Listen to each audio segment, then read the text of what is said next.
Tsunami ও টাইফুনের মতো বড় বড় প্রাকৃতিক দুর্যোগ আমাদের জীবনে কেমন প্রভাব ফেলতে পারে এবং এসব প্রাকৃতিক দুর্যোগের কারণে আমাদের জীবনে কেমন পরিণতি হতে পারে তা আমরা কিছু মুভি দেখলেই বুঝতে পারি।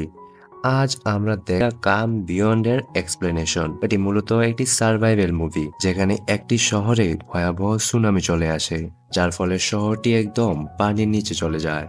আর সেখানে বসবাস করা লাখ লাখ মানুষ মারা যায়। শুধুমাত্র যারা শহরের উঁচু বিল্ডিং গুলোতে আশ্রয় নিয়েছিল তারাই জীবিত ছিল। ভয়ঙ্কর সুনামির কারণে পুরো শহরটি পানির সাথে মিশে যায়, তাই শহরটিও এখন সমুদ্রে পরিণত হয়ে গিয়েছে। শুধুমাত্র শহরের কিছু উঁচু বিল্ডিং পানির উপরে এখনো মাথা তুলে দাঁড়িয়ে আছে। সুনামির সময় যারা বিল্ডিং গুলোর ছাদে উঠতে পেরেছিল শুধু তারাই এখন বেঁচে আছে, আর তারা এখন এই বিল্ডিং এ বসবাস করা শুরু করে দেয়। এখানে নৌকা বা যোগাযোগের অন্য কোনো ব্যবস্থা না থাকায় মানুষেরা যে বিল্ডিং এ উঠে জীবন পর্যাপ্ত পরিমাণ পানি ও খাবার ছাড়া মানুষগুলো এক বিল্ডিং এর ছাদে কিভাবে বেঁচে ছিল সেটাই দেখবো আজকের এই মুভিতে। তাহলে চলুন ঘুরে আসা যাক সুনামিতে ধ্বংস হওয়া একটি শহর থেকে। ছবিটি শুরু হয় আশা নামের একটি মেয়ের স্বপ্নের মাধ্যমে।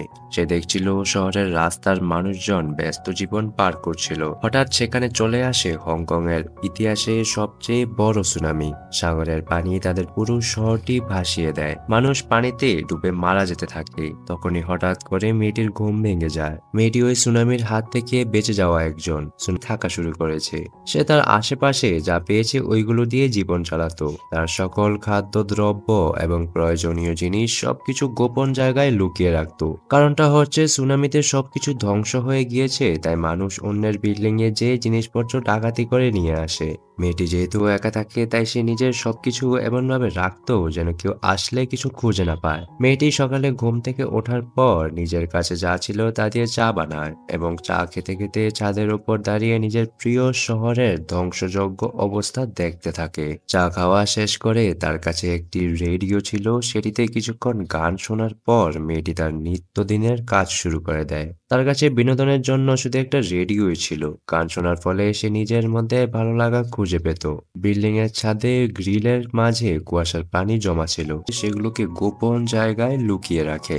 এভাবে কুয়াশা থেকে অথবা বৃষ্টির সময় তার কাছে যা বোতল বাটি থাকে সেগুলো ব্যবহার করে তার বিশুদ্ধ খাবার পানি সংগ্রহ করতে হয়। পানি সংগ্রহ করার পর সে আবার একটা ডায়েরির মধ্যে এগুলোর হিসাব লিখে রাখতো, কারণ বছরের একটা সময় তার শহরে পানির একদম সন্ধান পাওয়াই যায় না। তাই তার এখন থেকেই হিসাব করে পানি খরচ করতে হয় যেন পরে পানির অভাব না হয় তার। এজন্যই সে সব হিসাব ডায়েরিতে লিখে রাখে। দুপুরের সব কাজ শেষ করে আশা নুডলস খেতে বসে। পানিতে যা ভেসে আসে তাই খেয়ে সে এখানে 5 বছর বেঁচে আছে। নুডলস খেতে খেতে তার মনে পড়ে যায় সুনামির আগে কিভাবে সে ভালো ভালো খাবার খেত। আশার কাছে একটা দূরবীক্ষণ ছিল, এটি দিয়ে বিল্ডিং কে দেখতে পেত যেগুলো পানিতে এমন ভাবে নষ্ট হয়ে গেছে যার কারণে বিল্ডিং গুলো একদম ভেঙে পড়ে যায়। আশা যে বিল্ডিংটায় থাকতো এই বিল্ডিংটাও ভেঙে পড়ার আশঙ্কা ছিল। একদিন সে দূরে ভেসে আসছে, তাই সে দ্রুত নিচে যায় বক্সটিকে আনার জন্য। সে আগে থেকেই একটি হুক তৈরি করে রেখেছিল যেন বাইরে কোনো দরকারি জিনিস দেখলে সেটা নিজের কাছে আনতে পারে। সে হুকটির সামনে একটি ছুরি সেট করে রেখেছিল। জানালার এপাশ থেকে নিজের কৌশল মোতাবেক হুকটি ছাড়লে সে বক্সটির গায়ে লেগে যায়। আশা এখন বক্সটিকে টেনে তার কাছে নিয়ে আনছিল, তখন সে বুঝতে পারে পানির নিচে থেকে কিছু শক্তিশালী একটা বক্সটিকে খুব জোরে ধরে রেখেছে। হঠাৎ সে প্রাণীটাকে বক্সটাকে খুব জোরে টান দিলে আশা জানালার সাথে ধাক্কা খায়। তবুও সে শরীরের সবটুকু শক্তি দিয়ে বক্সটাকে টেনে নিজের কাছে নিয়ে আসে। বক্সটিকে নিজের কাছে নিয়ে আসার পর পানির নিচে থাকা প্রাণীটা এত জোরে লাফায় যার ফলে কিছু পানি আসার গায়ে এসে পড়ে। তখন সে বুঝতে পারে সাগরের বিশাল বিশাল প্রাণীগুলো শহরে ঢুকে পড়েছে। পানিতে হয়তো শার্ক বা আরো অনেক ভয়ানক কিছুও থাকতে পারে, যার কারণে এখন বিল্ডিং এর বাইরে যাওয়া আরো বেশি বিপদে কোনো কাজে লাগতে পারে এই ভেবে কিছুদিন পর আশা ছাদে চলে যায়। ছাদে গিয়ে সে বুঝতে পারে তার হাতের মধ্যে প্রচন্ড ব্যথা হচ্ছে। বক্সটি আনার সময় সামুদ্রিক প্রাণীটা খুব জোরে টান দিয়েছিল। যার কারণে জানালার মধ্যে লেগে তার হাতটা কেটে যায়। আশা জানতো মদের মধ্যে অ্যালকোহল আছে, আর অ্যালকোহল জীবাণু ধ্বংস করতে সাহায্য করে। তাই আশা সেই মদের বোতল থেকে কিছুটা মদ তার হাতের মধ্যে ঢেলে দেয়, যেন কাটা জায়গাটায় কোনো ইনফেকশন না হয়, এবং হাতটা ব্যান্ডেজ করে ফেলে। এরপর বোতলটা থেকে কিছু মদ সে নিজে খেয়ে নেয়, তার মনের কষ্টগুলো কমানোর জন্য। কিছুক্ষণ ছাদে বসে থাকা আশা নিজের ঘরে যায়, সেখানে গিয়ে চলে যায়। গোসল শেষ করে সে নিজের কাপড়গুলো বিল্ডিং এর একটা রুমের মধ্যেই শুকাতে দেয়। আশা এই ভাঙ্গা বিল্ডিং এ থাকলেও সে কিন্তু সবকিছু নিজের মতো করে গুছিয়ে নিয়েছিল। হাতের কাছে যা ছিল তা দিয়ে প্রয়োজনীয় সবকিছু বানিয়ে নিয়েছে। আমি আপুদের এই জিনিসটা নিয়ে অনেক প্রশংসা করতে চাচ্ছি। মেয়েরা কিন্তু এমনই হয়, তাই না? আপনাদেরকে শুধু ভাঙ্গা বিল্ডিংটা কেন, জঙ্গলে নিয়ে ছেড়ে দিলেও আপনারা কিন্তু গুছিয়ে জঙ্গলকে ফুল বাগান বানিয়ে ফেলবেন। আর আমরা ছেলেরাই পুরো উল্টা, আমাদেরকে ভাঙ্গা বিল্ডিং বা জঙ্গল তো দূরের কথা, ফুল বাগানে রাখলেও আমরা সেটা 2 মিনিটে আগুজালু করে জঙ্গল বানিয়ে দেব। আজকে একটু নিজের বদনাম নিজেই করে ফেললাম, এটাই বাস্তব। গোসল শেষ করে আশা দুর্ভিক্ষ নিয়ে আবার ছাদে যায়, আশেপাশে কি হচ্ছে তা দেখার জন্য। তখনই অন্য একটা বিল্ডিং এ এসে মানুষের চিৎকার শুনতে পায়, এবং দেখে যে বিল্ডিং এর নিচে দুটো নৌকা বাঁধা আছে। নৌকা দেখে আশা বুঝতে পারে ডাকাত দল আবার হামলা করেছে খাবারের জন্য। তখনই আশা চোখ পড়ে অন্য একটা ছাদে, একটা ডাকাত দুর্ভিক্ষ নিয়ে তাকিয়ে দেখছিল। তৎক্ষণাৎ সে লুকিয়ে পড়ে আর বুঝতে পারে ডাকাত দল এখন তার বিল্ডিং এ আসবে। আশা দৌড়ে ছাদ থেকে নিচে চলে যায়, তার সকল জিনিসপত্রগুলো ময়লা স্তূপের নিচে ওয়ালের ভিতরে এমন ভাবে লুকায় যেন কেউ খুঁজে না পায়, এবং সে রুমের ফ্লোরের উপর বালু আর পাথর বিছিয়ে দেয়, যেন দেখলে কেউ ভাবে এখানে কোনো মানুষ থাকে না। সবকিছু লুকানোর পর আশা একটা কাপড়ের আলমারির ভিতর বাইরের পানিতে দেখে একটা বাচ্চা মেয়ে বক্সের উপর ভেসে আছে। বাচ্চাটি মারা গেছে ভেবে সে আর কিছু না ভেবে সেখান থেকে চলে যায়। আশা যখন রান্না করছিল তখন সে অনুভব করে কিছু একটা তার পিছন দিয়ে হাঁটাহাঁটি করছে, কিন্তু সেটা দেখতে পায় না। পানিতে ভেসে থাকা বাচ্চা মেয়েটি একজন সার্ভাইভাল। সে আশার বিল্ডিং এ চলে এসেছে এবং তার লুকানো সকল খাবার চুরি করে নিজের কাছে রেখে দেয়। আশা বাড়িতে কাউকে খুঁজে পায় না, কিন্তু সে বুঝতে পেরেছিল তার বাড়িতে কেউ একজন আছে। তাই সে বাথরুমে তার মুখ ধোয়ার সাবানটি সেখানে রেখে আসে, যেন ওই মানুষটি সাবানটি চুরি করতে আসলে সে তাকে ধরে ফেলবে। বাচ্চাটি সাবানটি দেখে সেখানে আসে, এবং আশা তখন তাকে পিছন থেকে ঢাক দিলে বাচ্চা মেয়েটি আশার পেটে বাড়ি মেরে সেখান থেকে দৌড়ে চলে যায়। আশা তাতে অনেক ব্যথা পায়। বাচ্চাটিকে ধরতে না পারায় আশা তার নিজের রুমে যেয়ে ঘুমিয়ে পড়ে। আর সেই সময় বাচ্চাটি পুরো বিল্ডিং এ হাঁটাহাঁটি করে আশার লুকানো জিনিসপত্র যা পাচ্ছিল সেগুলো চুরি করে নিয়ে অন্য একটা রুমে চলে যায়। ঘুমের মধ্যে আশা স্বপ্ন দেখছিল সে তার বান্ধবীদের সাথে শপিং এ যাচ্ছে, এবং সেখানে তারা অনেক মজা করে। এগুলো দেখে হঠাৎ করে আশার ঘুম ভেঙে যায়, এবং সে যখন খাবার খুঁজতে যাবে তখন দেখে তার লুকানোর জায়গা থেকে সকল খাবার বাচ্চা মেয়েটি চুরি করেছে, এবং সেগুলোকে খেয়ে নষ্ট করে ফেলেছে। তাই আশা রেগে বাচ্চা মেয়েটিকে মারতে যায়, তখন দেখে মেয়েটি একটা রুমে নিরীহের মতো ঘুমাচ্ছে। বাচ্চাটিকে দেখে আশার মনে মায়া জাগে। তখন তার বোনের কথা মনে পড়ে যায় তার, যাকে আশা তখন রান্না করতে চলে যায়। সে সময় বাচ্চা মেয়েটিও সে ডাকাত দলটি আবার ফিরে এসেছে। তাই সে ইমিকে নিয়ে গোপন জায়গায় লুকিয়ে পড়ে।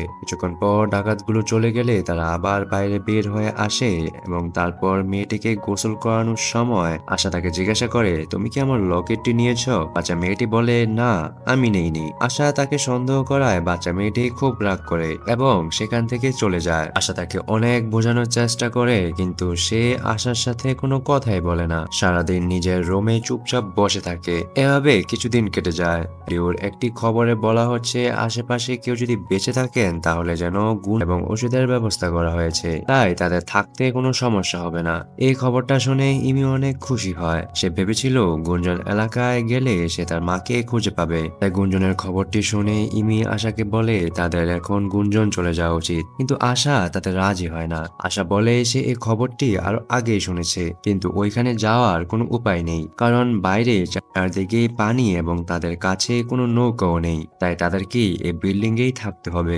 একথা শুনে ইমি অনেক রাগ করে এবং আশাকে বলে, তুমি অনেক ভীতু, এজন্য তুমি এখনো বিল্ডিং এ আটকা পড়ে আছো। তা বলে ইমি সেখান থেকে রাগ করে চলে যায়। অনেকক্ষণ ধরে ইমির কোনো সাড়া শব্দ না পেয়ে আশা তার ঘরে যেয়ে দেখে ইমি আশেপাশে যা ছিল তা দিয়ে একটি নৌকা বানানোর চেষ্টা করে। আশা তাকে বোঝানোর চেষ্টা করে এই নৌকা দিয়ে কোনো লাভ হবে না, কারণ পানিতে অনেক ভয়ঙ্কর প্রাণী রয়েছে।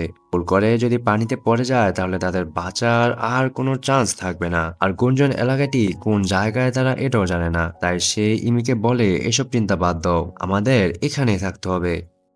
পরের দিন সকালে আশা এমিকে ঘুম থেকে তুলে দিয়ে তাকে নিয়ে ছাদে যায়। অনেকদিন পর বাইরে বৃষ্টি হচ্ছিল।